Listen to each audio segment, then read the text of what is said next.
Allahu Allahu Allahu Allah Allahu Allahu Allahu Allah. السلام علیکم ورحمۃ اللہ تعالی وبرکاتہ۔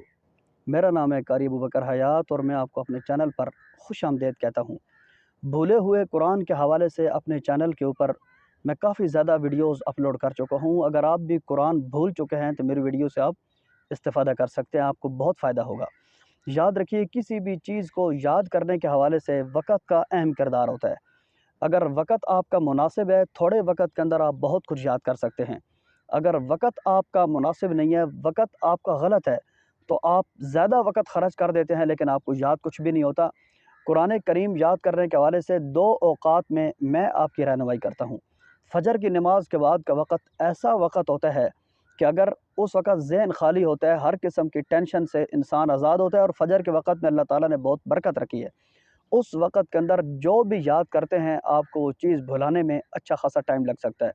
دوسرا وقت مغرب سے لے کر عشاء تک، یہ ایسا وقت ہے، اس وقت کے اندر فجر کی نماز کے بعد کبھی کبھی انسان کے اوپر نیند کا غلبہ ہو سکتا ہے، ڈیوٹیوں کی وجہ سے کوئی پریشانی ہو سکتی ہے، لیکن مغرب سے لے کر عشاء تک ڈیوٹیوں سے آپ فارغ ہوتے ہیں اور اکثر و بیشتر ذہن آپ کا خالی ہوتا ہے۔ آپ مغرب سے لے کر عشاء تک کے وقت کو استعمال کرنے کی کوشش کریں۔ تھوڑے سے وقت کے اندر آپ بہت کچھ یاد کر سکتے ہیں اور یہ چیز آپ کو بھلانے میں اچھا خاصا وقت درکار ہوگا۔ اور بندہ ناچیز کو الحمدللہ قرآن بہت اچھی طرح یاد ہے، اور میں تمام تر قرآن میں نے مغرب سے لے کر عشاء تک یاد کیا ہے۔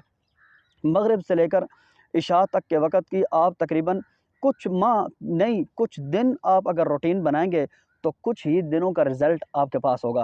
بہت مختصر سے وقت کے اندر آپ بہت کچھ یاد کر سکتے ہیں۔ مغرب سے لے کر عشاء تک کے وقت میں اللہ تعالیٰ نے بے پناہ برکت رکھی ہے، آپ اس سے استفادہ کرنے کی کوشش کیجیے۔ انشاءاللہ آپ اپنے بھائی کو دعاؤں میں یاد رکھیں گے۔ اگر آپ مغرب سے لے کر عشاء تک کے وقت کو آزماتے ہیں یا فجر کے بعد کے وقت کو آپ آزماتے ہیں، اگر آپ اس سے آپ کو کچھ استفادہ ہوتا ہے، کومنٹس کے ذریعے سے میری حوصلہ افزائی ضرور کیجیے، یا ڈسکرپشن کے اندر میرا واٹس اپ نمبر بھی موجود ہے، مجھے بتائیے ضرور، تاکہ مجھے بھی پتہ چل سکے کہ یہ اوقات صرف میرے لیے مفید ہیں یا جن تک میں پیغام پہنچا رہا ہوں ان کے لیے بھی بہت مفید ثابت ہوئے ہیں۔ اپنے بھائی ابو بکر حیات کو اپنی خصوصی دعاؤں میں یاد رکھیے۔ والسلام علیکم ورحمۃ اللہ وبرکاتہ۔ اللہ حافظ۔